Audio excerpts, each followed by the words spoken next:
아까 우리 하던 것 조금 더 하고 우리 말씀 기도의 부분에 대해서 여러분들이 궁금한 거라든지 그 부분에 대해서 여러분이 느낀 거 함께 나누도록 하겠습니다. 우리 사역자로서 말씀과 기도에 관해서 여러분들의 고민을 나누어도 좋고 이 시간에 우리가 대화의 장이니까 그죠? 어떤 얘기도 좋습니다. 예. 한 분씩 나와서 말씀하시면 좋겠네요.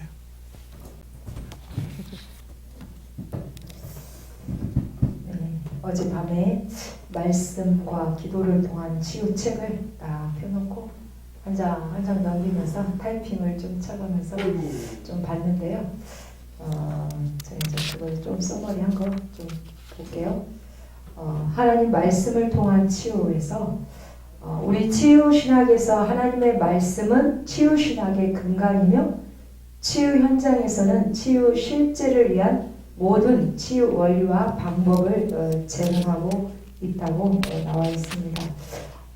특히나 내적 치유하는 부분에 있어서 하나님의 말씀은 큰 효과를 본다고 저는 생각하고 있습니다. 예를 들어서 이제 그 상처를 입은 사람이나 특히 여성 부분들, 남편으로부터 보호를 받지 못하고 이런 부분들 이렇게 이제 예언 기도를 하다 보면은 그 하갈에 대해서 하나님이 말씀을 하시는 때가 있어요. 그 하갈이 그 이스마엘과 함께 쫓겨나는 장면, 그 장면을 얘기하시면서 사실은 아브라함이 남편이잖아요. 그런데 남편의 보호를 받지 못하고 쫓겨나는 거잖아요. 그러면서 네가 보호받고 있지 못하느냐? 사람은 너의 보호자가 되지 못해도 하나님은 너의 보호자다. 이런 식으로 하나님께서 이렇게 어떤 성경의 말씀을 가지고 내담자죠, 내적 치유 받아야 될 대상자에게 이렇게 말을 하면은 저 같아도 어떤 그런 상황에 놓여 있다면, 그런 위로를 받는다면 정말 그 치유가 일어날 것 같더라고요. 근데 실제적으로 그렇게 예언을 하면은 사람들이 막 울어요. 펑펑펑 막 울더라고요. 보니까 그런 부분들, 남편으로부터 보호를 받지 못하고 있는 아내들에게 하나님께서 그런 식으로 위로를 해주시더라고요. 보니까. 그래서 우리가 말씀을 통한 치유, 저 같은 경우도 막 힘들고 어려울 때 이제 기도를 하다 보면은 하나님께서 이제 말씀으로 오셔요. 말씀으로 오셔가지고 뭐 시편 107편 19, 20절처럼 그 고통 소리를 하나님께서, 나의 고통 소리를 하나님께서 들으시고, 내가 기도할 때 막 부르짖을 때 하나님께서 나의 그 고통의 소리를 들으시고 말씀을 보내주셔요. 나는 너의 환난 날의 큰 도움이다. 이런 식으로 이렇게 말씀이 오셔요. 내가 너의 방패가 되지 않느냐? 그럼 이제 그 말씀이 치유를 하는 거예요. 그 말씀으로 이렇게 그 말씀을 이제 받아서 그 하나님, 말씀의 하나님을 만남으로 인해서 그 자리에서 그냥 치유가 일어나 버리더라고요. 그래서 그런 경험을 저도 말씀을 통해서 치유를 했거든요. 그래서 제가 이제 논문을 쓰는 가운데서 제가 그 하나님의 말씀의 치유 영역에서 저는 그 혼적인 치유의 그 지성 치유 부분을 참 많이 좀 다루고 싶은 그런 감동이 있거든요. 왜냐하면 제가 이제 치유신학교 2년 공부하는 데 있어서 이 지성이 치유되지 않으면은 사고가 바뀔 수가 없고, 그 다음에 행동의 변화가 일어나기가 힘들어요. 그래서 생각이 바뀌면 감정이 바뀌고, 감정이 바뀌면 행동이 바뀐다. 저는 이걸 되게 많이 이렇게 외치거든요. 실제 제가 치유 과정을 보니까 하나님의 말씀으로 치유될 때 생각이 바뀌더라고요. 뭐 예를 들어서 예전에 내적 치유를 이제 받는 과정 가운데서 제가 99%가 잘못된 생각을 하고 산다는 걸 깨달았어요. 성경하고 맞지 않는 99%의 생각을 하고 살더라고요. 그냥 설거지를 하다가도 야, 너 지지리도 복도 없는 여자잖아. 아, 여자라고도 하지 않아. 너 지지리도 복도 없는 년이지? 다 그래 그러면. 맞아. 맞아. 나 지지리도 복도 없다. 이렇게 맞장구를 제가 막 쳐줬어요. 걔네들이 이제 대적해 올 때, 야, 너는 자식 복도 없고 남편 복도 없고. 맞아.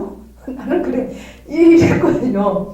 근데 내적지를 딱 받고 이제 내 안에서 그 영들이 이제 빠져나가고 설거지를 딱 하는데, 어머머머, 내가 어떻게 그 대적의 그 말을 꼴깍 받아먹고 그렇게 살았냐? 이게 딱 구분이 되더라고요. 아, 그리고 성경의 그 말씀의 사고가 나한테 없다는 걸 알았어요. 성경적인 사고가 세워지지 않았어요. 그냥 세상의 도덕, 윤리, 가치관 그런 사고가 저한테 세워져 있더라고요. 그러니까 그런 사고로 저를 보더라고요. 그러니까 지지리도 형편없고 못났고 추하고 이렇더라고요. 아, 그걸 깨닫고 나는 지성 치유 부분에서 좀 강조를 해서 이 지성이 치유되면 이제 감정은 따라오게 돼 있거든요. 내 사고가 어떻게 바뀌느냐에 따라서 감정은 자동으로 오더라고요. 그러면 감정이 따를 때 이제 의지, 그죠? 행동, 이 부분에 변화가 있다. 저는 이제 이렇게 받아들였어요. 그래서 이제 하나님 말씀을 통해서 치유하는 것이 참으로 매력적인 치유고, 이게 흔들림이 없고, 또 우리 내실을 채워가고, 요동함이 덜하고 이런 부분들을 이제 경험을 했고, 그렇습니다. 그다음에 기도를 통한 치유는 모든 치유는 기도로부터 출발하죠. 저도 예전에 기도를 조금씩 할 때는 이런 사고가 있었어요.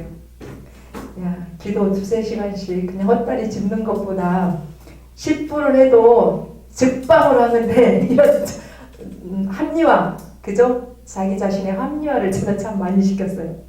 근데 실제로 저는 이제 기도를 조금 해도 이렇게 좀 누리면서 사는 게 좀 됐으니까 기도를 10분을 해도 주님을 만나고 주님이 주시는 그런 어떤 평안과 기쁨과 감사 이런 것들을 맛보았기 때문에 야, 기도 많이 하는 게 그렇게 좋냐? 이랬었거든요. 근데 제가 이제 임계점 3시간 기도 그 돌파를 해보니까 그러면은 10분을 기도했을 때 네가 진정으로 헛다리 안 짚고 올곧게 기도했다면 네가 그 상태로 3시간을 기도하면 어떤 일이 일어나겠니? 이런 생각이 들더라고요. 그러니까 그래. 그리고 그 기도 3시간 임계점을 뚫고 나니까 이제 기도 1시간은 한 것 같지도 않고 너무 막 시간이 너무 빨리 가버리고 막 어떻게 보면 막 2시간이 지나가 버리고 막 이러더라고요. 그래서 길이 안 났을 때 헛다리 잡는 거는 2시간, 3시간 해도 별로라고 생각했지만 이미 길이 나버렸을 때 속도를 내는 거는 속도와 시간을 내는 거는 엄청난 효과를 나타낸다는 것을 이제 깨달았어요. 이제는 제 입에서 그 소리가 안 나오더라고요. 어느 순간 없어지던데요. 옛날에 기도 많이 하면 뭐해. 헛다리만 주면 이제 그런 소리가 안 나와요. 제가 이제 경험을 하니까 기도는 많이 하면 좋아. 못해서 그렇지 영적으로 더 깊이 들어가고 그러면 더 좋은 거야. 이런 사고가 이제 저한테 생겼어요. 그래서 기도의 필요성, 중요성을 보니까 첫 번째는 하나님께서 기도를 통해서 우리와 교제하신다는 거죠. 두 번째는 우리가 기도한다는 것은 내가 하나님을 주인으로 인정한다는 그 고백이죠. 기도 자체가. 그리고 하나님께서 우리에게 은혜를 주시는 그 방편 중에 하나가 우리가 기도할 때 은혜를 주시고 기도는 또 우리의 영적인 생명을 유지하는 필수적인 행위고 또 기도는 우리가 하나님으로부터 도움을 받고 마귀를 대적할 수 있는 그런 힘, 능력, 그런 수단 이것이 바로 기도라고 이렇게 나와 있습니다. 그래서 기도의 그 다양한 방법에서는 우리가 이제 치유 위해서 기도하죠. 간구. 그리고 또 제보부에게 기도도 하고 또 선포, 명령이 참 좋아요. 하나님의 말씀을 저는 이제 이렇게 말씀을 읽다가 체크를 막 하거든요. 이렇게 예전에 눈에 띄지 않았던 그런 단어들이 보이고 요즘은 저는 그 아는 거 예수님을 아는 것이라는 그 단어들이 많이 들어오더라고요. 그럼 그런 것들을 이제 체크를 하죠. 그래가지고 따로 노트에다 적어요. 그거를 다 요조를. 그래가지고 기도할 때 그걸 그 말씀을 붙들고 이제 기도를 하니까 내심 또 채워지고 또 기도할 때 그 기도할 때 그 말씀이 나오더라고요. 보니까. 그래서 저는 선포 기도를 많이 하고요. 이걸 보니까 또 축사 기도도 나왔네요. 그래서 예수님은 기도 100% 예수님은 치유 사역에서 효과가 100% 나타났지만 우리 사역자들은 그럴 때도 있고 안 그럴 때도 있다. 저도 공감합니다. 그래서 예전에는 이제 막 은사를 많이 원했고 지금도 한편으로는 어떤 능력을 받고 싶어요. 여기 베이랑 목사님은 사람 딱 보면 안 돼요. 그 속에 뭐가 들어있고 다 안 돼요. 그런 능력도 좀 있으면 좋겠다는 생각도 드는데 저는 요즘은 그냥 아무 생각이 없는 것 같아요. 내가 그냥 내 힘 빼고 난 아무것도 아닙니다 하고 그냥 주님이 알아서 하세요 라고 계속 기도할 때 그렇게 고백이 되더라고요. 그래서 이제 하나님께서 우리 전문 치유 사역자반을 통해서 더 내면적으로도 또 외적으로도 갖출 것을 갖추게 하셔가지고 자신을 세우고 자신을 지키는데 아주 탁월한 사람으로 그리고 또 이렇게 내담자를 상담하고 치유하는 데 있어서도 성령께서 이제 거하심으로 말미암아서 치유가 일어나는 그런 내 의가 빠지고 어떤 내 의도가 빠지고 그냥 성령께서 그때 확 붙들어가지고 그냥 그분의 일을 하시는 그런 멋진 사역자가 되리라고 믿고 소망을 갖습니다. 네.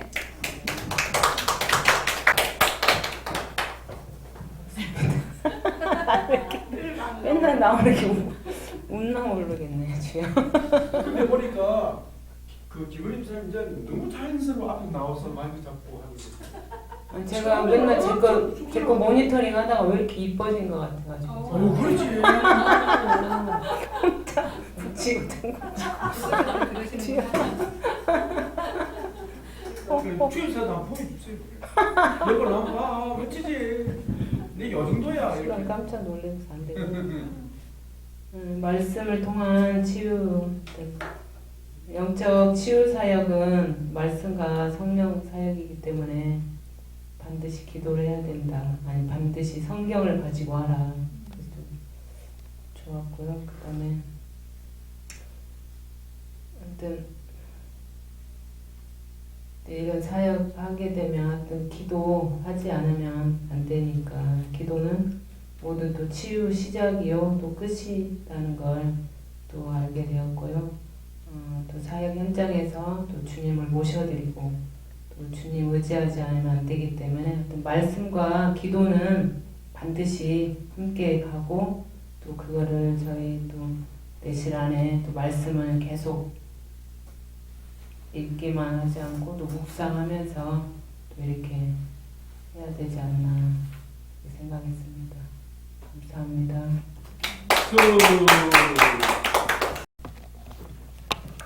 네, 안녕하세요. 박수합니다.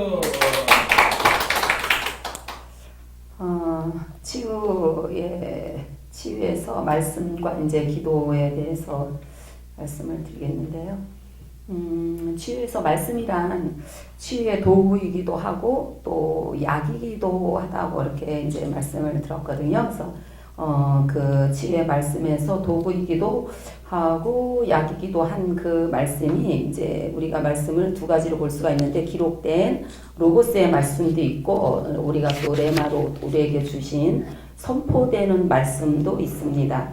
그래서 선포되는 말씀 중에서는 이렇게 또 말씀을 통하여서 우리가 이제 선포돼서 전도하고 양육하고 또 양육하는 과정에서 우리가 이제 또 많이 날마다 자라가야 되는데 또 양육과 또 치유 사역, 속죄 사역 이렇게 있거든요.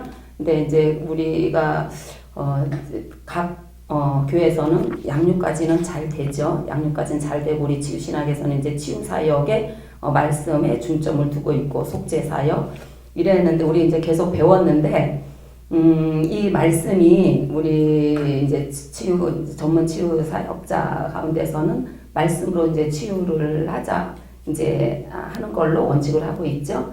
근데 개인적으로 봤을 때 이 치유 사역에서 이제 그 말씀이 치유될 때는 이렇게 저 같은 경우는 기도하다가 말씀이 이렇게 또 생각이 나고 말씀이 또 이제 생각이 나서 그 말씀을 붙잡고 기도할 때 또 이렇게 그 말씀으로 통해서 치유받는 그런 이제 경우가 사실은 많아요. 그리고 또 깨달아지고 새로 알아지는. 그래서 우리가 말씀을 그냥 이렇게 읽을 때도 물론 예수님에 대해서 하나님에 대해서 알미라는 그런 것도 있겠지만 그때의 암과 이렇게 또 기도할 때의 말씀을 생각나서 그 이제 성령이 역사하신 거잖아요. 그래서 그때의 알은 좀 다른 것 같아요. 그래서 깊이로 말한다면 한 겹, 두 겹 더 이제 깊이 들어가는 느낌. 그래서 그때 이제 그 말씀을 통한 하나님을 암과 예수님의 그 심정 그런 거를 알미라는 것은 또 이렇게 피부로 와닿는 암 이제 이렇게 되면서 이렇게 치유 사역이 되지 않나 이렇게 생각을 합니다. 그래서 그 말씀이 요즘은 이제 말씀에 대해서 조금 더 이제 깊이 생각하는 것은 예수님이 이렇게 신약에서 보면 거의가 구약의 말씀을 성경에 이룬 것을 이루려 함이었더라고 이런 말씀이 많이 나오더라고요. 그러면은 말씀이신 예수님께서 육신으로 이 땅에 오셨고 그 말씀을 또 이루기 위한 사역을 하셨거든요. 근데 우리는 또 이제 그 말씀을 붙들어야 사역도 되지만 먼저는 사역 전에 자신이 먼저 사역을 받아야 되는 거잖아요. 말씀을 통해서. 그래서 그랬을 때 그 말씀을 읽어가면서 또 이렇게 말씀을 기도할 때 생각하면서 그 알아진 그러니까 예수님의 마음, 하나님의 성부 하나님의 마음 이렇게 했을 때에 또 그 그래서 예수님도 이 성경을 이루는 것이 사역이구나. 전 이제 거기서 아까 약간 좀 덜 확실한 저기는 아니지만 요즘 생각이 그랬어요. 그래서 그래서 우리한테도 이렇게 말씀을 자꾸 보라 그러는구나. 말씀을 자꾸 읽으라 그러는 거구나. 아니면 말씀이 자꾸 주야로 묵상하는 자가 복 있다 그러는 거구나. 왜냐하면 예수님도 말씀으로 오셔서 말씀을 이루기 위해서 사역을 하셨거든요. 그리고 그 말씀이 이루어지는 것이 곧 하나님 나라를 이루는 거고 하나님 뜻을 이루는 것처럼 우리도 거기서 그 말씀 가운데 가서 계속 들어가고 그 말씀이 내게 먹혀지고 알아지고 체험되어지는 것이 곧 치우고 내가 또 저기 나라를 이루는 것이구나 하는 그런 깨달음이 와서 이제 말씀을 이렇게 그냥 안 읽어지는 건 사실 뭐 이렇게 글씨만 좀 읽을 때도 많거든요.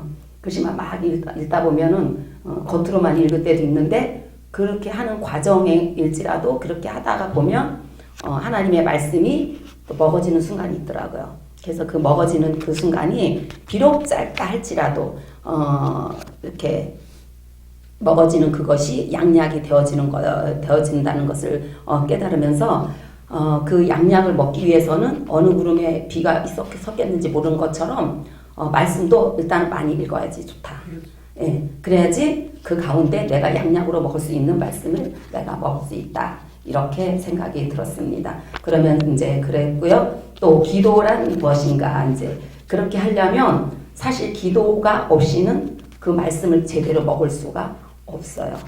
예, 이제 그렇다고 제가 기도를 많이 하는 건 아니지만 제가 느낀 바로는 그랬어요. 그래서 기도는 하나님과의 대화라고 그랬고 하나님과의 교제라고 그랬는데 그 기도를 일단 하나님 제가 하나님 앞에 왔습니다라고 기도를 들어가면서부터 이제 대화가 시작되잖아요. 그러면 그렇게 되면 이제 성령님을 초청한 거나 마찬가지잖아요.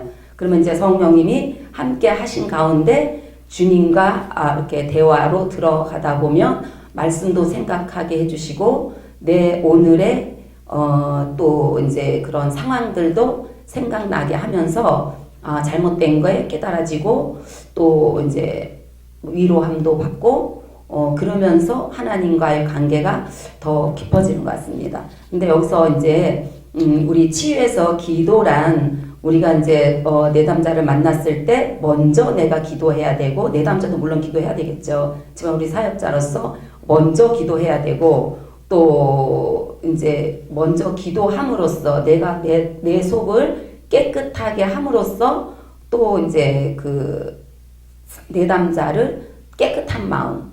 그러니까 내가 저번에 상담책을 좀 봤는데 내 속에 그냥 일반 상담에서도 내 속에 내 화난 마음, 속상한 마음이 있으면 제대로 볼 수가 없대요. 상담자를, 내담자를. 일반 상담에서도 그 얘기를 하더라고요. 그래서 그래서 우리는 이제 사역자가 그냥 일반 상담이 아니니까 치유 사역이니까 말씀과 기도가 완전히 기본으로 있어야 무기처럼 있어야 되는 거잖아요. 근데 기도는 먼저는 내가 깨끗하게 되는 거. 그래서 하나님과 대화하면서 나를 먼저 깨끗하게 비워서 기도하고 난 다음에 내담자를 편안한 마음으로 예수님의 마음으로 대할 때 우리가 내담자를 좀 더 평안한 가운데 바로 굴곡지지 않은 바로 봄의 그런 이제 내담자를 볼 수 있을 것 같고요. 그리고 이제 또 내담자도 그렇게 보묘로 인해서 기도함으로써 또 내담자를 더 하나님께로 인도할 수 있는 내가 성령의 도구로 쓰임 바 되지 않을까. 그래서 여기 보면은 기도에 대해서 또 여러 가지 많이 나왔어요. 그렇게 기도하려면 이제 찬양, 감사와 찬양 기도, 회개 기도, 간구 기도, 도구 기도, 뭐 개인 기도, 공적 기도가 많이 나와 있는데요. 저는 이제 기도에 있어서는 먼저 자신을 비우는 깨끗하게 하는 도구라고 생각하고, 그렇게 했을 때 내담자도 마찬가지로 하나님께 인도할 수 있는 내 스스로가 성령의 도구로서 온전히 쓰임 받는 하나의 치유의 먼저 치유의 방법이라고 이렇게 생각을 합니다. 그래서 여기 보면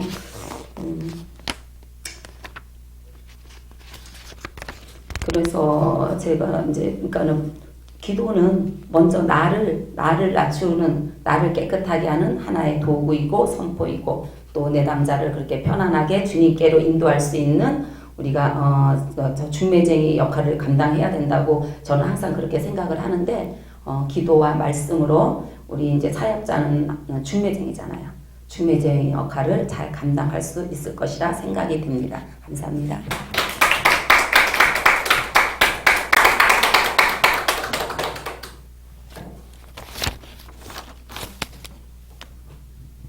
제가 이제 이 공부를 지금 3번째 하고 있거든요.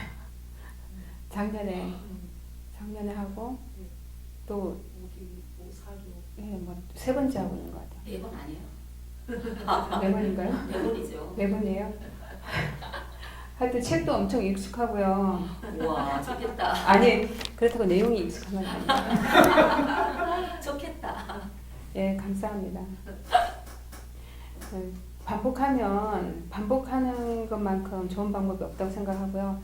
제가 좀 안 좋은 기억들을 오래 기억하는 방법이 있는데 그게 계속 설거지하면서도 기억나고 빨래하면서도 기억나고 시장 가면서도 기억나고 그래서 아마 그걸 안 잊어버리는 것 같아요. 그래서 그거를 공부에 적용하기로 했어요.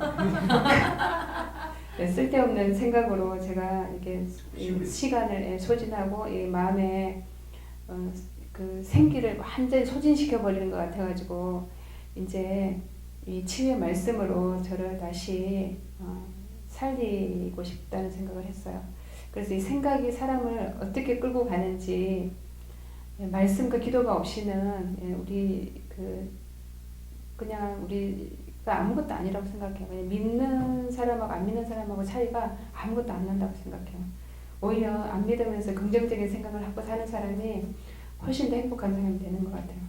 그런데 이제 제가 이제 믿으면서도 그 부정적인 생각, 안 좋은 생각, 그 다음에 또 겸손이라는 이름으로 또 굉장히 부정적으로 살고 있었는데 그런 것들이 다 불신앙이고 또 왜곡된 사고이고 그래서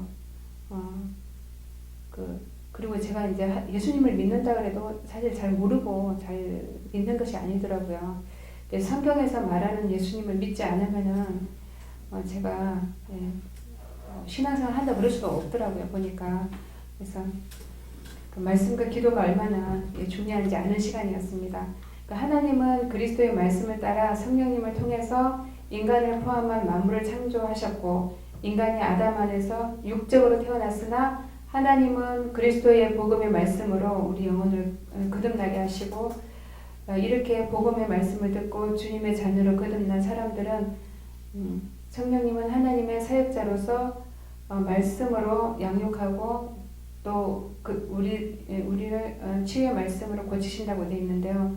그 베드로가 육적인 사람이었다가 다시 예수님의 그 말씀과 또 특별한 그 세 번의 예수님 안에서 정말 잘 훈련받아서 결국은 나중에 영적인 사람으로 변했잖아요. 그러니까 우리의 모습이라고 생각을 하고 그 말씀을 따라서 살아야 되겠다는 생각을 많이 했어요. 그리고 이제 요한복음 11장 40절에 이제 보면 그 예수께서 이르시되 내 말이 내가 믿으면 하나님의 영광을 보리라 하지 않았느냐 이 말씀이 있는데요. 이거는 이제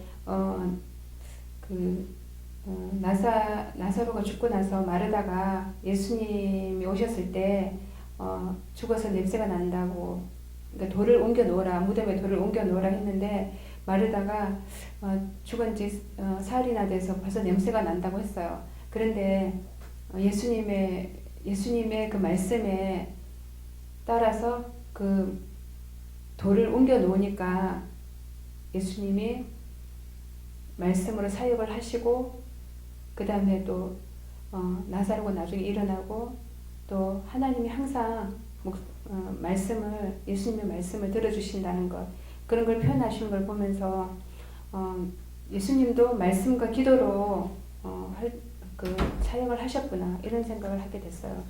그래서 제가 기도가 많이 부족하고 또 말씀이 많이 부족한데 말씀과 기도가 우리 사역의 뭐 전부라고 해도 과언이 아닐 정도로 중요하기 때문에 계속 말씀을 읽고 또 기도로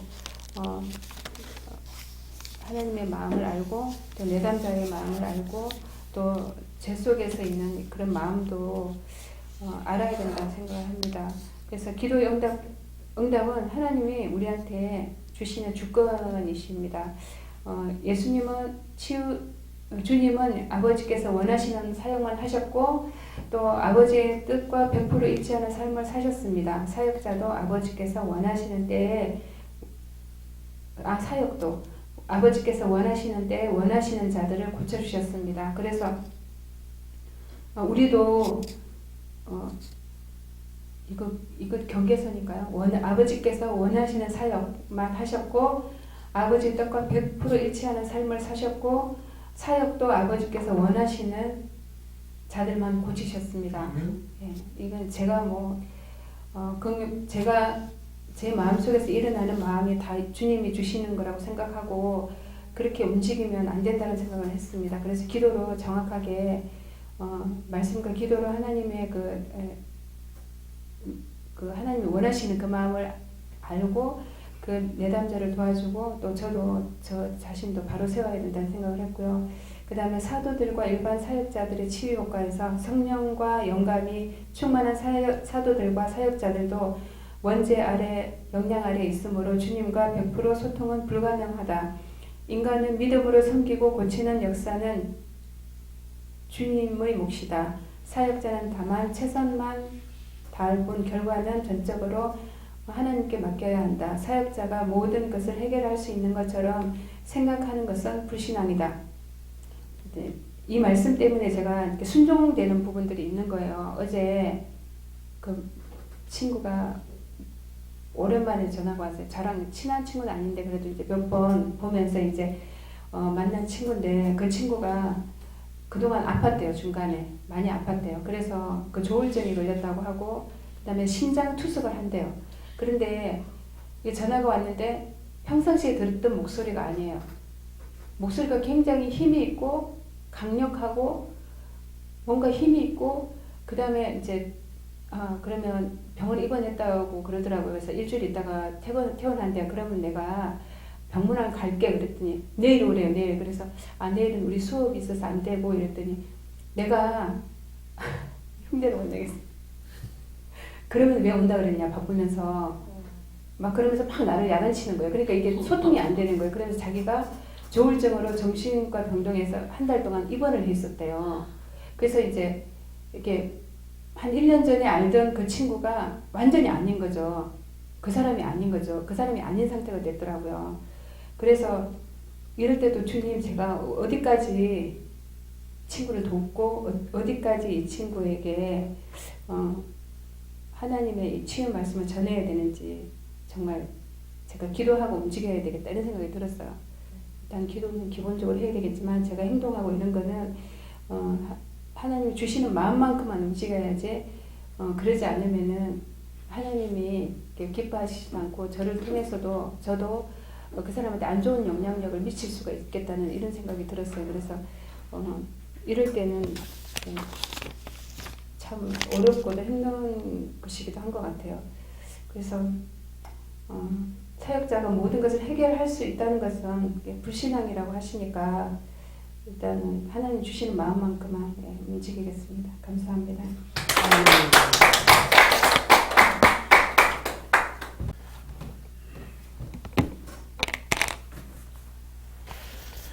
자, 우리 마가복음 1장 한번 펼치십시오.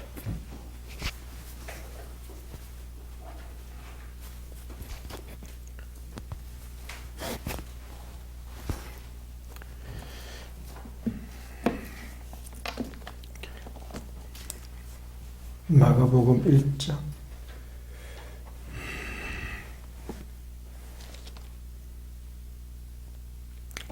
우리 예수님의 사역에 나오죠? 마가복음 처음부터 사역합니다. 왜 그럴까요?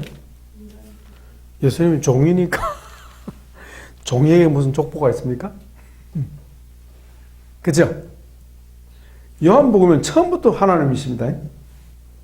족보 있어요, 없어요? 왜요? 하나님 무슨 족보가 있습니까? 그 족보 없어요. 마가복음은 바로 사역하십니다. 보시면 자, 우리 거기 시몬의 장모가 열병이 걸렸죠. 29절 1장 29절부터 39절까지 우리 돌아가면서 한 절씩 우리 강목사님부터 1장 29절부터 39절까지. 회당에서 나와 곧 야고보와 요한과 함께 시몬과 안드레의 집에 들어가시니 시몬의 장모가 열병으로 누워 있는지라 사람들이 곧 그 여자에 대하여 예수께 여짜오는데 나아가서 그 손을 잡아 일으키시니 열병이 떠나고 여자가 그들에게 수종되니라.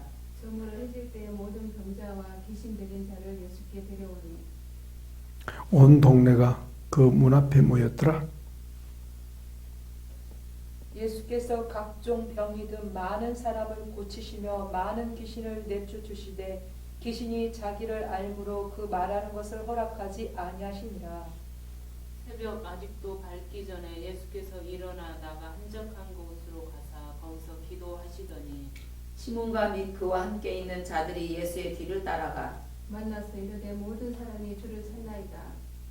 이르시되 우리가 다른 가까운 마을로 가자. 거기서 전도하리니 내가 이를 위하여 왔노라 하시고 같이 합니다. 이에 온 갈릴리에 다니시며 그들의 회당에서 전도하시고 또 귀신들을 내쫓으시며 아멘.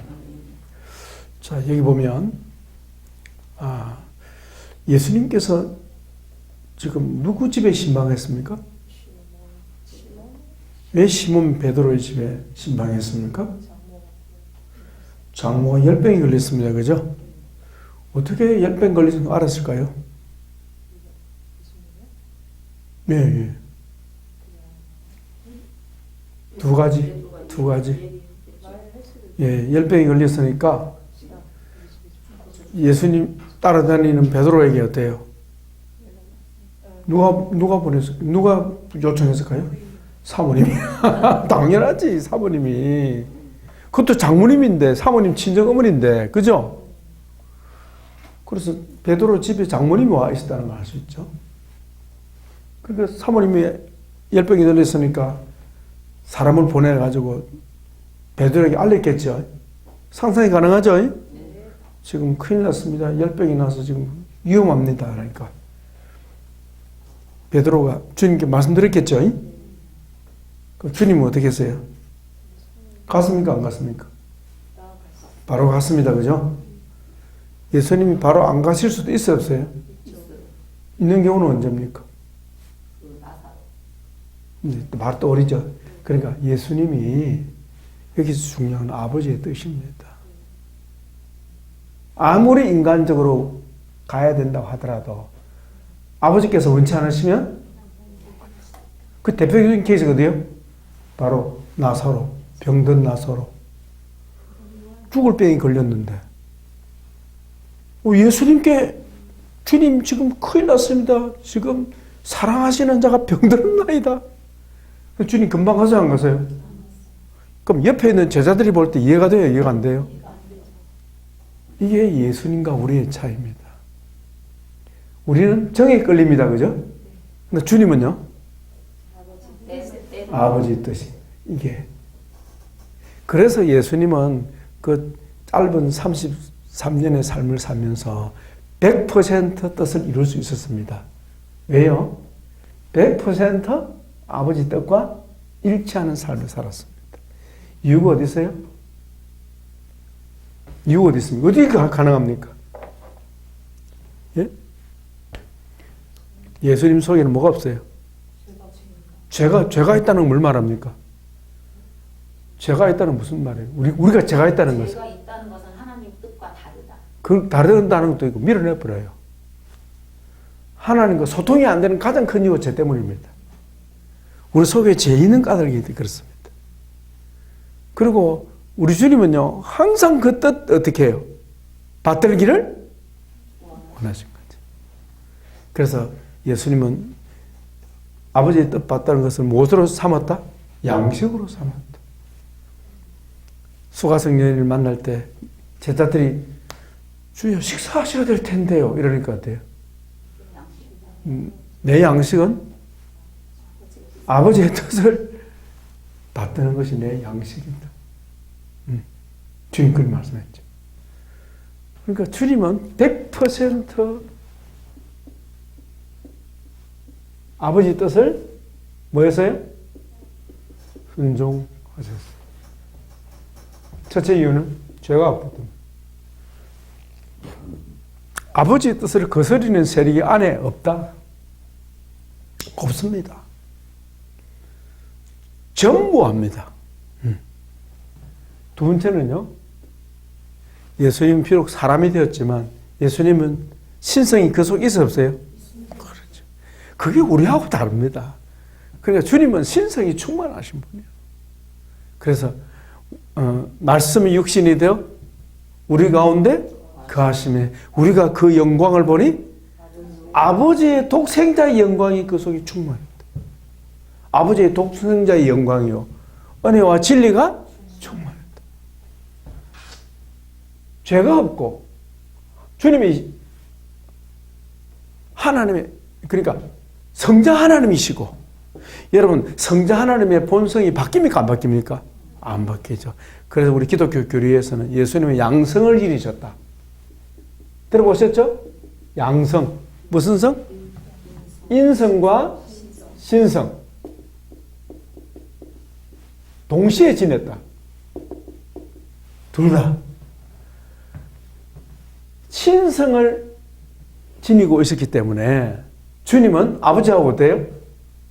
100% 소통해요.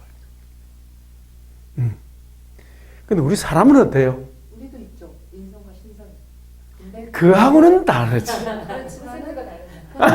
퍼센트 아니고, 이 신성은 비조된 신성이 아니고 하나님의 본체의 형상이래. 본체고 우리는 비조물이고.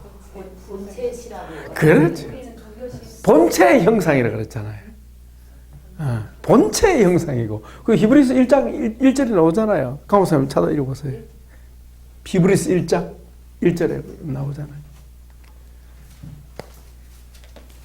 그러니까 우리하고 예수님하고는 다르죠. 히브리서 1장 그걸 아시는 게 중요합니다. 이는 아들이라고 한다 해서 같은 아들을 생각하면 곤란합니다. 우리 주님 우리를 이끌어 올리시니까 그렇지. 우리는 원래 피조물이야. 3절 나오죠? 이는 하나님의 영광의 광채시요 그 본체의 형상이시라. 그의 능력의 말씀으로 만물을 붙드시며 죄를 정결하게 하는 일을 하시고 높은 곳에 계신 지극히 크신 이의 우편에 앉으셨느니라. 예, 거기 보면 하나님의 영광의 광채라는 말이 무슨 말입니까? 하나님의 빛이시다. 그분이. 하나님의 빛이시고 그분이 하나님이시다. 하나님의 형상이시다. 그러니까 하나님을 나타내시는 분이시다. 그래서 하나님의 자기 계시요. 하나님이 예수님을 통해서 자기를 계시하십니다. 여러분 성령님이 형상이 있어요, 없어요? 없습니다. 아버지 형상이 있어요, 없어요? 없어요. 누가 형상? 예수님 한 번만 형상이 있어요. 그러고 보니까 아버지는 형상으로 나타난 적이 없어요. 그러나 예수님만 형상으로 나타났어요. 우리가 예수님을 잘 아는 게 너무 중요합니다. 그러니까 예수님하고 아버지는 어때요? 100% 소통이 되고 예수님과 아버지 사이에 오해가 있을 수 있어요? 없어요? 없음. 절대 없음. 절대 없음. 그러니까 100% 순종이 가능해요. 근데 우리 사람은 어때요? 아닙니다. 죄의 영향 아래 있습니다. 언제까지? 이 세상을 사는 동안에는 죄의 영향 아래 있다는 걸 한시라도 잊어버리면 안 됩니다. 왜 우리가 죄의 영향 아래 있죠? 그게 하나님의 재창조 과정에 있다는 걸 아셔야 됩니다. 아니 처음부터 아브라함을 죄 없이 만드셔서 뭐 그냥 에덴에 살게 하시면 되지. 왜 죄를 알게 하십니까? 예? 왜 죄를 알게 하시는데요? 여러분 예방주사를 맞습니다. 우리는. 예방주사 모르겠습니까? 백신. 여러분 지금 코로나19 바이러스 이거 백신 나왔어요? 안 나왔어요? 안 나온 거라. 근데 모순 아닙니까? 코로나 백신 19를 치료하기 위해서 뭐가 개발돼야 된다고요? 백신을 원래 집어넣는다 아닙니까? 모순 아닙니까? 그러니까 하나님은 우리를 만드시기 위해서 뭘 집어넣었어요? 이거 알아야 됩니다. 우리 속에 백신을 집어넣었다니까요. 뭘 알도록? 죄가 무엇인지 알도록. 뒤집으면 뭐예요? 의를 알도록. 이겁니다. 의를 알아야, 죄를 알아야 의를 알고, 의를 알아야 은혜를 압니다. 아담은 죄를 몰랐어요. 그죠? 그 죄를 모르니 의를 압니까? 모릅니까? 모르죠. 죄를 모르니까 하나님의 의를 모릅니다. 의를 몰라요. 그래서 하나님께서 우리에게 의를 가르치기 위해서 뭘 허락했습니까? 죄를 허락한 거예요. 의를 알아야, 죄를 알아야 의를 알고, 죄인인데 의인 되는 게 뭐예요? 이게 은혜라는 거 아닙니까? 의인 될 수 없는 자를, 죄인인 우리를 어떻게? 의인으로 만들었으니까 그게 은혜 아닙니까? 이해됩니까? 이게 하나님의 재창조 과정 속에 필수적인 겁니다. 그래서 하나님이 죄를 허용하신 겁니다. 네. 죄를 허용하신 겁니다. 아니 생각해 보세요. 예수 믿는 순간에 그냥 막 펑 하면서 그만 죄가 막 싸그리 사라져 버리면 얼마나 좋겠습니까? 그러게 그런 줄 알았어요. 어? 아 그런 줄 알았어요 진짜. 왜냐면 빛이 쓰되 어둠은 물러갔다 그랬잖아요. 근데 그 어둠이 빨리 안 물러갔어요. 그러니까 왜 빨리빨리 안 물러가는데 하나님께서 가나안 7족속을 왜 한꺼번에 안 쫓아내십니까? 똑같은 얘기예요. 무슨 얘기입니까? 내가 그리스도 안에 있지만 내가 어떤 존재를 알아야 합니까? 죄인임을 망각하면 안 되는 거예요. 죄인임을 안다는 걸 뭘 안다는 겁니까? 의를 안다는 거예요. 누구의 의? 예수님의 의가 뭔데요? 십자가. 십자가를 모르면 안 되는 거예요. 십자가. 이 의가 하나님의, 십자가는 하나님의 의 아닙니까? 맞죠? 이 십자가를 알아야 뭘 알아요? 은혜가 뭔지를 안다니까요. 하나님의 은혜. 하나님의 은혜를 알고 십자가의 의를 알아야 어디에 이를 수 있습니까? 하나님의 아들의 자리에 이를 수 있는 거예요. 이해가 잘 안 됩니까? 그래야 영광의 자리에 올라가도 뭐가 문제 안 됩니까? 인간이 교만하지 않게 되는 거죠. 그러면은 저기 사탄은 자, 그런 걸 못하는 거. 사탄이 바로 그거의 대표적인 케이스. 그렇지. 사탄이 바로 이 문제죠. 또 쥐고 하나님 되려고 그랬잖아요. 그러니까 우리는, 은혜 아래에 있는 우리는 어때요? 내가 하나님과 같이 되려고 하는 죄가 내 안에 있음을 어떻게 해요? 깨닫고, 그걸 하나님 앞에 고백하는 게 나아. 그래야 돼야 자격이 있는 거지. 그래서 보좌에 있는 24장로들이 왜 멸류관을 벗어서 하나님께 보좌에 계신 하나님 어린 양에게 돌려드립니까? 이걸 알기 때문이죠. 이런 나를 하나님께서 십자가의 보혈로서 의롭게 해주셨으니 천상에 올라가서 의롭게 되었어도 여전히 뭐예요?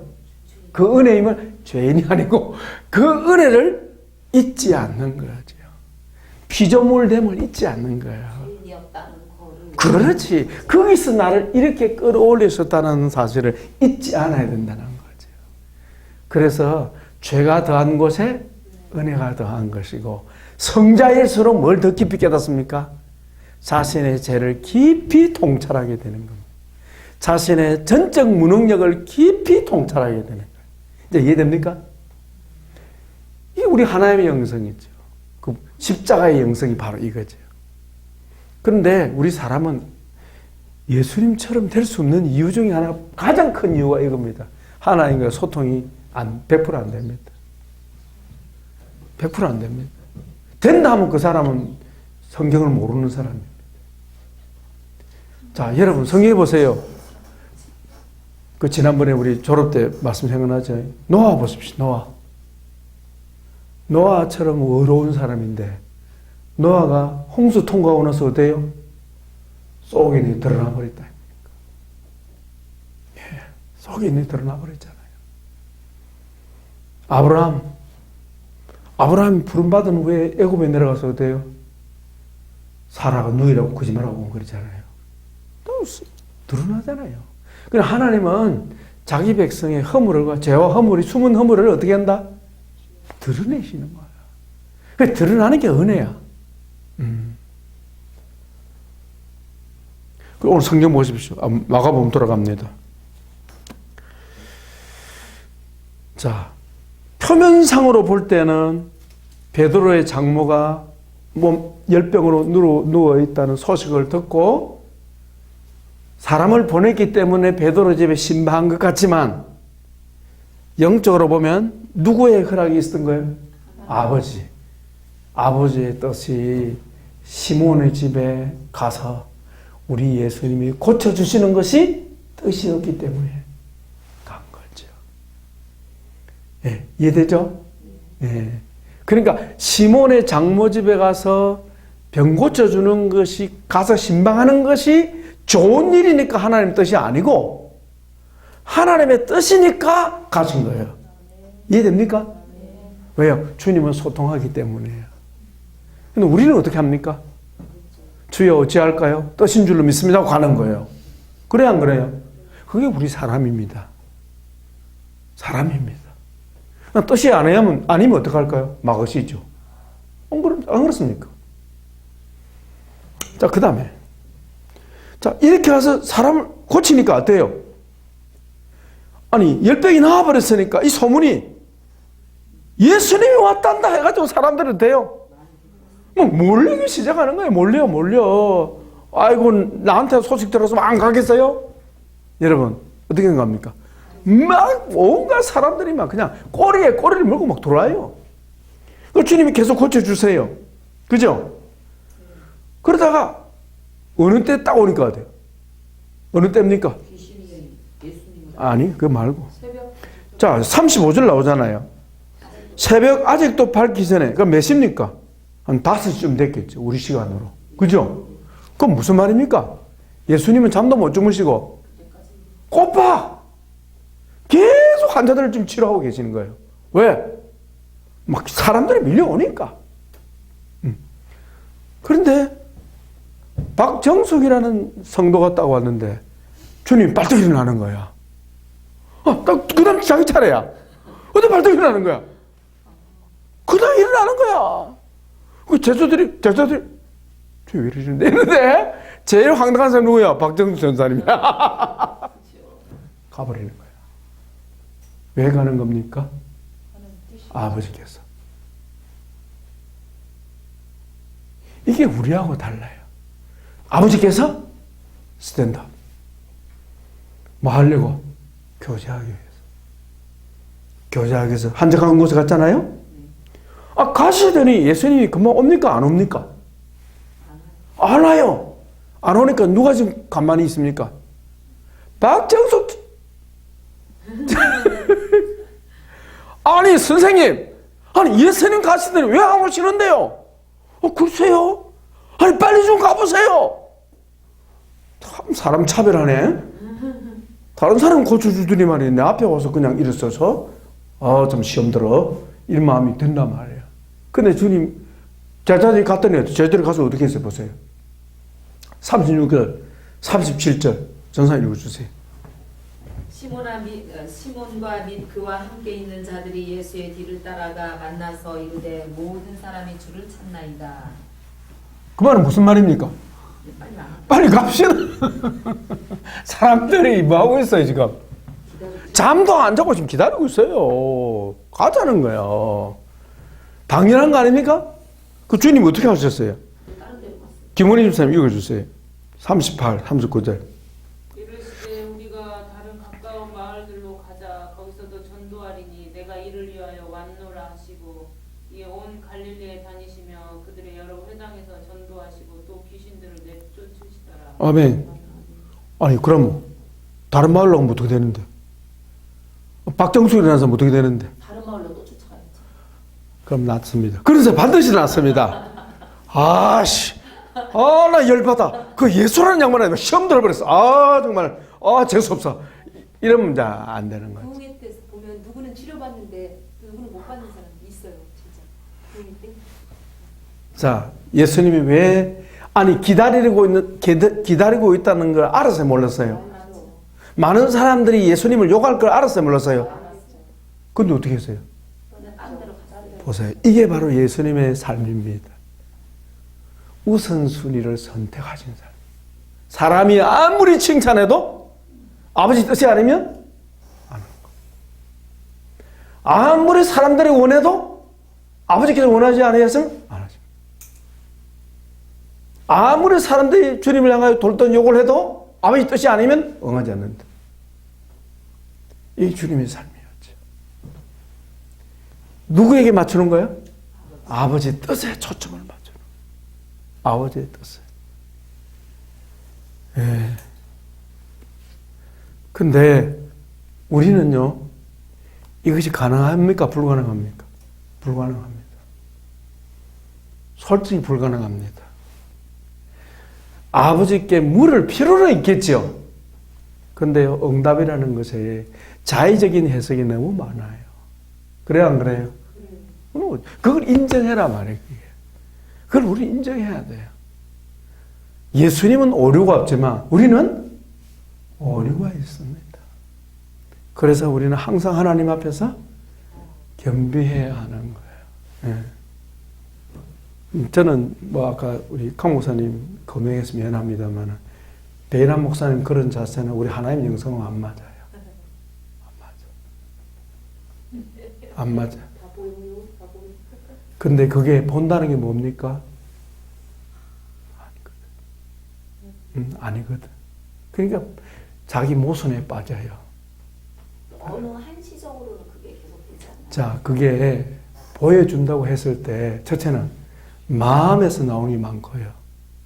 우리 사람은 영적인 존재이기 때문에 영성이 예민한 사람들은요, 사실 헛것을 많이 봅니다. 많이 봅니다.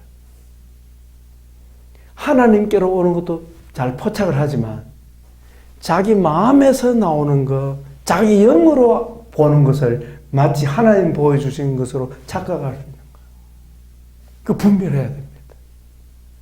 그러면 만약에 하나님 다 보여주시는 건 맞아야 돼요? 틀려야 돼요? 다 맞아야죠. 그건 얼마나 틀리는데. 소위 예언한다는 사람들, 환상 본다는 사람들, 뭐 영이 열렸다는 사람들 얼마나 속는지 몰라요. 왜 그럴까요? 사탄이 갖고 놀고 있는 그런 사람. 제일 가지고 놀기 좋아요. 그런 사람들. 자, 누구한테도 보여줬어요? 사탄이 누구한테도 보여줬어요? 예수님한테까지 보여주시니까 누구들 안 보여주겠어요? 참, 이 분별하는 게 필요합니다. 그래서 나는 본다는 것 자체부터 자기 모순에 빠지는 거예요. 나는 본다는 사람 신뢰 안 합니다. 왜? 헛것을 볼 때가 너무 많기 때문에. 그리고 자기가 속을 때가 너무 많아요. 근데 또 그렇게 해놓고 자기는 멀쩡하더라고요. 그러니까 우리가 제일 조심해야 되는 것은 제가 하나님 영성의 중요한 부분 얘기했죠. 참돼야 한다. 거짓되면 안 된다. 그러니까 하나님 앞에 정직해야 돼. 그래서 할 수 없는데 하는 것처럼 그것도 거짓이야. 어떻게 내가 다 본단 말이고. 말이 이거는 있을 수 없는 일이에요. 자기 스스로 속는 거예요. 예수님은 그렇게 말씀할 수 있습니다. 왜? 예수님이니까. 우리 사람은 아닙니다. 따라합시다. 우리 인간은 하나님께서 보여주시는 것만 볼 수 있고 보여주지 아니하시면 알 수 없다. 아멘. 그거 여러분 기억하십시오. 보인다고 해서 하나님 뜻을 생각하면 판판이 썩습니다. 그래서 제일 사탄이 갖고 놀기 좋은 사람이 어떤 사람 아닙니까? 어떤 사람인지 압니까? 잘 본다는 사람들. 잘 본다는 사람들이 다 당합니다. 당합니다. 만약에 하나님께서 보여주신다 하는 것 때문에 성경이 필요 없어요. 보면 끝나는 일이지 뭐가 무슨 게 필요합니까? 안 그렇습니까? 성경이 필요 없어요. 그래서 보는 것을, 자 보세요. 보는 것을, 듣는 것을 누가 분별해야 합니까? 내가 분별해야 됩니다. 어떻게? 성경으로 분별. 그럼요. 네. 물론 사역 현장에서는요, 하나님께서 보여주셔야 돼. 왜? 그 내담자 자기도 모르는데. 숨은 거 하나님 보여주셔야죠. 그래서 우리가 기도해야 되는 이유가 거기 있는 거야. 근데 내가 보았는데 본인하고 안 맞을 수가 있는 겁니다. 그래서 우리는 항상 그럴 수 있다고 생각해야 되는 거예요. 안 그러면 내가 자기 모순에 빠져버린다니까. 내가 당해버려요. 예. 그래서 사실은 백 목사님 그런 부분은 실수한 거죠. 그런 말 하면 안 되는 거예요. 거기서 뭐가 나옵니까? 자기의가 나오잖아요. 여러분, 자기의는요, 철저히 파쇄되어야 합니다. 주님의 의가 나와야지. 자기의가 나오면 안 됩니다. 저는 양촌에서 사역할 때 늘 그 훈련 받았습니다. 늘 그걸. 여러분, 이게 안 되면요, 나중에 무슨 일이 생긴 줄 압니까? 데려오세요. 이래 됩니다.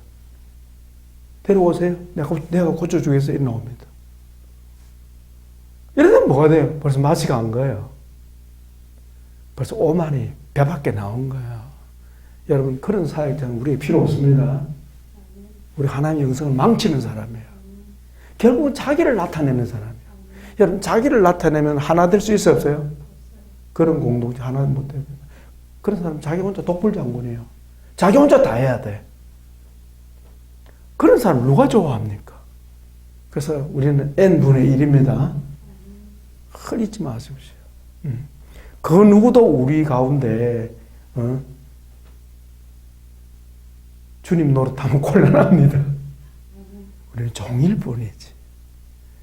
그래서 예수님이 마태복음 17장에 보면 나더러 주여 주여 하는 자마다 다 천국에 들어갈 것이 아니요 다만 내 아버지 뜻대로 행하는 자라에 들어가리라 말씀하시면서 그날에 많은 자들이 내가 주의 이름으로 귀신을 쫓아내고 주의 이름으로 권능을 행하지 않았습니까? 주님 뭐라 그랬어요? 이 불법을 행하는 자들아 내게서 떠나가라. 나는 너를 모른다. 왜 불법입니까? 불법의 핵심은요, 종이 주인 노릇하는 겁니다. 그래야 안 그래요? 불법의 핵심은 종이 주인 노릇하는 겁니다. 여러분, 이 은사 부분은요, 우리 정신을 안 차리면 사람 이상한 사람 되어버려요. 왜? 사단이 깎고 놀았기 때문에. 그러니까 우리에게 은사가 임하면 바짝 엎드려야 내가 살지요. 은사 받아도 까불면요, 사단이 그냥 여지없이 쳐버립니다. 그러면요. 은사는 성기라고 준 거지 절대 은사 자랑하면 안 됩니다. 은사 자랑하면 벌써 잡힌 거예요, 그 사람은. 그래서 하나님 쓰기 힘들어요. 왜? 주님의 영광을 안 나타내고 자기 영광을 나타내니까. 그럼 뭘 몰라요? 십자가의 의를 모르는 거지. 십자가의 의를 모른다는 말은 무슨 말입니까? 십자가의 의는 누구의 의입니까? 그리스도의 의, 예수님의 의요. 오직 예수님의 의가 있을 뿐입니다. 그렇죠? 십자가의 의는 반대로 뭐예요? 나는 여 밑에 있어요. 죄인이요, 나는. 언제까지? 이 세상 떠나는 날까지. 이거 못 벗어납니다. 언제 우리 속에 올라올지도 몰라요. 그렇죠? 그래요, 안 그래요? 그래서 깨어 있어야 되는 거예요. 이게 우리 하나님의 영성입니다. 자기 부인의 영성. 십자가의 영성 아닙니까? 절대 은사를 자랑하면 안 됩니다. 이 은사라는 것은 일반적으로는 뭐 훈련도 필요합니다만 은사는 다 초자연적입니다. 그죠? 그냥 주시는 거예요. 근데 은사를 가져가려면 1시간? 순식간에 가져가 버려요. 지혜롭고 총명한 거 은사입니다. 우리 덩신되는 거는요, 시간 문제입니다. 그래요, 안 그래요? 절대 하나님 앞에 우리는 겸비해야지. 조금 뭐 된다고 해서 까불면요, 순식간에 덩신되는 건 순식간입니다. 그래서 은사는 칼과 같거든요. 칼 잘못 쓰면요, 자기도 죽고 다른 사람 다 죽여요. 은사는 칼과 같아요. 절대 은사를 잘못 사용하면요, 화가 있습니다. 네. 은사는 왜 주십니까? 섬기라고 그래요. 섬기라고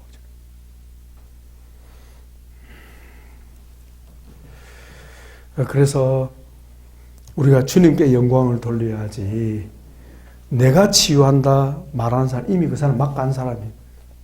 그런 사람은 우리 공동체 속에서 같이 있으면 안 돼요. 네. 그런 사람은, 자기가 왕이 되려고 하는 사람은 공동체를 해치는 사람이에요. 오직 누구만 왕이 돼야 합니까? 예수님 한 분만이 왕이 되시고 한 분만이 영광을 받으셔야지, 인간이 거기서 자신이 왕 노릇하다면 쫓겨나야지. 공동체를 해치는 사람이죠.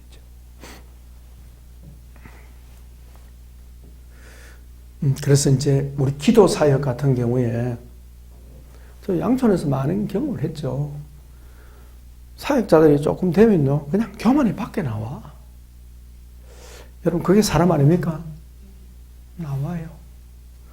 그냥 서물서물 기어 나와요.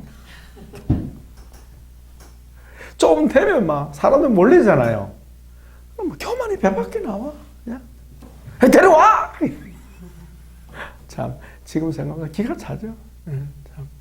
그래서 저는 사역하면서 얼마나 하나님 그런 부분에 훈련을 시키셨는지, 이 치유신학 하라고 하나님께서 철저히 훈련시켜요.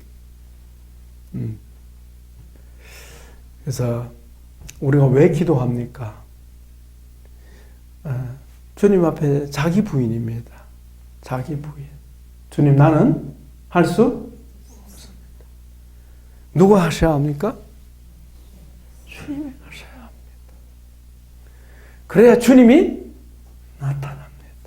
나타납니다.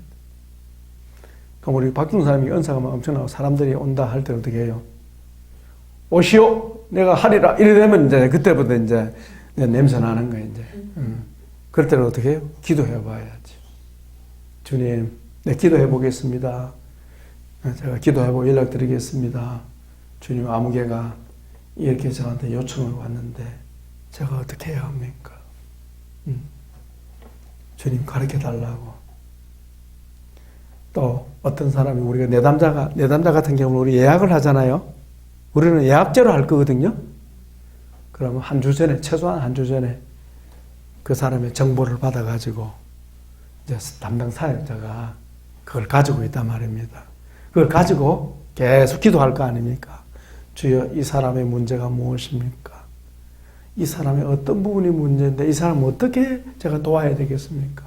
주님 가르쳐 주옵소서. 기도하면요, 주님이 보여주십니다. 이 사람의 문제는 무엇이다. 그걸 갖고 어떻게 해요? 기도하면서 그 내담자를 맞이하는 거죠. 그럼 처음부터 성령님이 같이 역사하는 거죠. 이제 그랬을 때 좋은 결과가 나오면 기분 좋죠? 그래도 내 마음이 어때요? 오만하지 아니하고 교만하지 않고 우리 주님이 하셨다는 것은 그냥 형식이 아니고 진심으로 정말 주님 감사합니다. 저를 사용해 주셔서 감사합니다. 정말 주님이 하셨습니다. 라고 돼야 그게 종의 자세 아닙니까? 근데 치유가 잘 일어나면요, 또 살살 또 뭡니까? 또 나와요. 이 인생이. 그걸 누가 알아차려야 합니까? 다른 사람이 알면 안 되는 거라. 요즘 김은희 집사님 참 겸손한 사람인데 사역을 잘하는 요즘 조금 김은희 집사님 아닙니다. 김희연 집사. 다른 사람이 알면 안 되는 거라. 이거는 누가 알아야 돼? 내가 먼저 알아야 조치를 할 수 있지. 다른 사람이 알게 하면 이미 담을 넘어버렸어. 그건 어때요? 잘 고쳐져요? 안 고쳐져요? 고치기 힘든 거라. 우리가 제일 염려할 게 이 부분입니다. 그래서 주님이 무슨 능력이 모자라서 우리에게 능력 안 주시겠습니까? 어떻게 생각합니까? 어떻게 생각합니까? 능력 좀 우리가 망가져버릴까 싶어서. 우리가 망가져버릴까 싶어서. 주님이 못 주시는 게 안 주시는 게 아니고 못 주시는 거예요. 그래서 우리 사역자의 첫째 덕목이 뭐냐? 하나님 앞에 겸비한 거예요. 첫째 겸비. 이스라엘의 초대왕 누굽니까? 사울이 왜 버림받았습니까? 교만해. 바로 그겁니다. 여러분 높은 자리에 앉으면 권세가 주어지면 교만해요? 교만 안 해져요? 그게 일반적입니다. 그렇다면 무슨 얘기입니까? 우리에게 권세와 능력이 주어지면 어떻게 된다? 교만하기가 쉽다. 그러니까 내가 내 스스로 어때요? 살펴야 되는 거라. 그래서 막 나온다. 나오면 어떻게 되겠어요? 김사님, 막 나온다. 어떻게 되겠어요? 네?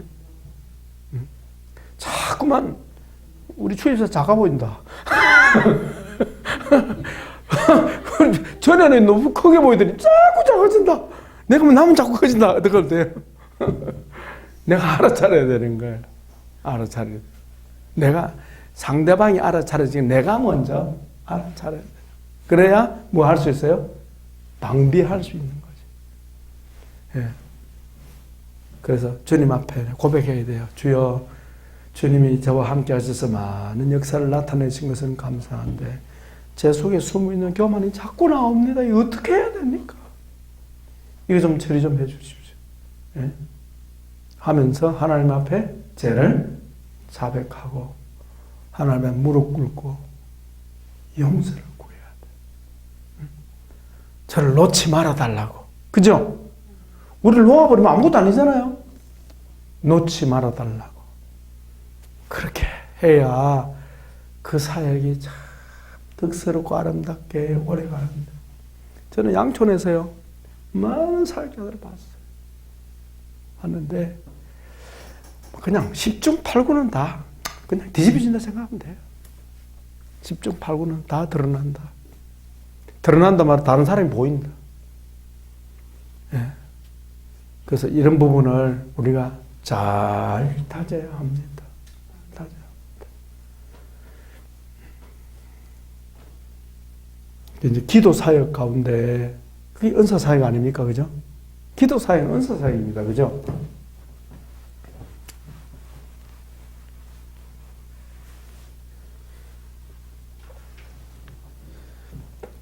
기도 사역은 은사 사역이고 기도 사역은 성령 사역입니다. 말씀은 누가 나타나는 겁니까? 그리스도가 나타나는 거. 맞죠? 예수님이 나타나는 말씀입니다. 기도 사역은 누가 나타나는 거예요? 성령이 나타났어요.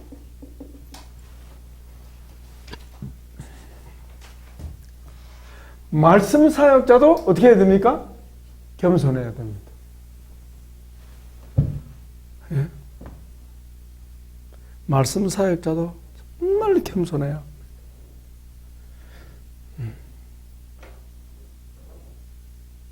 자기를 자랑하면 안 됩니다. 예.